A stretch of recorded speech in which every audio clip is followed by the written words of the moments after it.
La jeune pépinière d'entreprise de Cambes, près de Figeac, abrite une pépite de technologie. La société Whylot est à la pointe de l'innovation. Son jeune patron a fait le choix de s'installer loin des zones industrielles pour s'ouvrir au monde entier.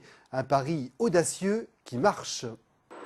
Plus de 10 brevets déposés en 2 ans d'existence, des innovations à faire pâlir les entreprises high-tech d'Asie ou du Moyen-Orient. Whylot est une société de 9 personnes qui fabrique des moteurs électriques à très haut rendement. Son créateur, Romain Ravo, n'a pas 30 ans. Il a déjà reçu une multitude de prix pour son sens de l'innovation. Aujourd'hui, il est en passe de remporter le prix national du jeune entrepreneur.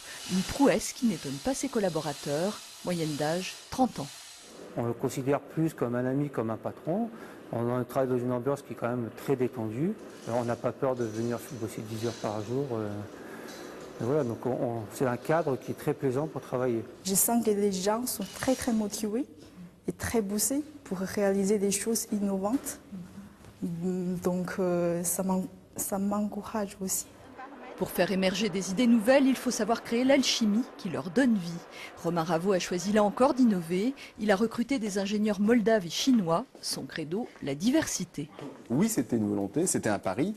Et aujourd'hui, ça marche parce que c'est cette différence de culture qui nous permet aujourd'hui de développer des produits qui seraient difficilement imaginables peut-être en fait avec, on va dire, une seule catégorie de personnes, quoi.